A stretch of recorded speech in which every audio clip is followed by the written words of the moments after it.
Hey guys, now if you found yourself watching this video, it means that you want some help using these three implements: the spider, the swan, and the extended spider. Let's start with the spider. Forget these two for the minute. We'll be coming back to them later.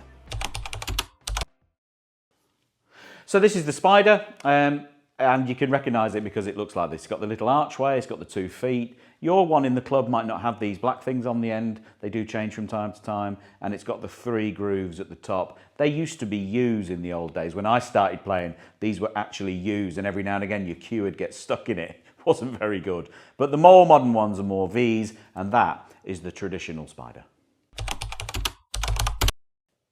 Absolutely no idea.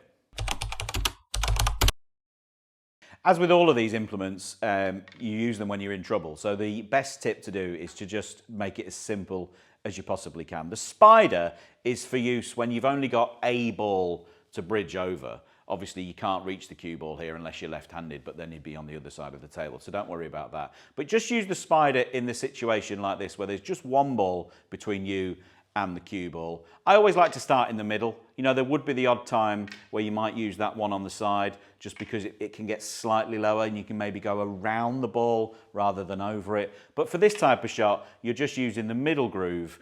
You're just going over the one object ball there. Important here not to get too close because then you're very steep. And obviously if you're too far back, you risk colliding with that red that you're trying to get over. Keep everything simple, just nice and central on the cue ball. Don't try and do too much. Keep your backswing short and pot the red.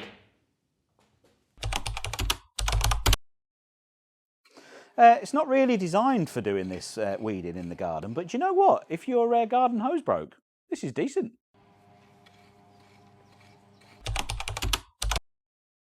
Next up, it's my old friend, the extended spider.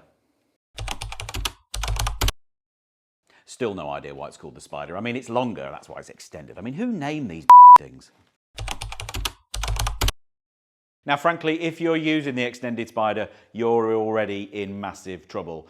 You shouldn't be using it, really. It's to be used at the very last resort. I reckon I can probably list on one hand, maybe two, the amount of times in my whole life that I've ever used this implement, going back since I started playing as an 8-year-old child.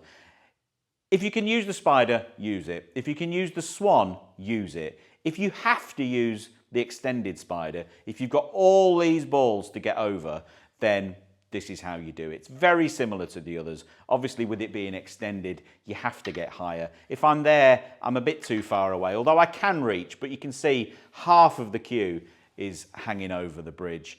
Get that into a nice position there. Try and keep the cue as low as possible. You don't want to be up here. Try and keep it as flat as you can. The rules are the same. Don't mess around with side spin in this situation. Straight down the middle of the cue ball and pop the red.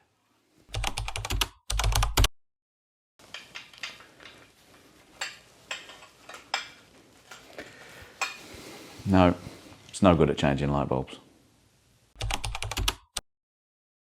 Next up, it's the swan. Still no idea why it's called the swan. Could be called the giraffe. Got no idea. You would always use the spider when bridging over just one object ball, but if you've got more object balls to get over, as we have in this situation, there's a couple of reds here, a red here and the pink to reach over. We're going to go up a level, and that is the swan. The spider here would have you in trouble. So we reach for the swan, and that's just got that slightly longer neck. We can move the archway into position just behind the pink. Again, important to be the correct distance away. If I leave it there, I'm too far away and I can't get the cue elevated enough to get to the cue ball. Here I've got to get that right in behind the pink. That takes the V, and there is only one V here to choose from, but from then on, the rules are the same. Keep the cue tip nicely in the center of the cue ball, no side spin, short backswing, and pop the red. Geez, it's not great for fishing things out of swimming pools. Oh, it actually does. Don't know how that worked. Okay guys, I hope you've enjoyed that video. Some general do's and don'ts and how to use these bits of equipment. If you have liked the video, make sure to like and subscribe. Remember, this is for playing snooker with. They're not for changing light bulbs with. If you do need to change a light bulb, just call an electrician. Can we find out why my underpants were in the pool?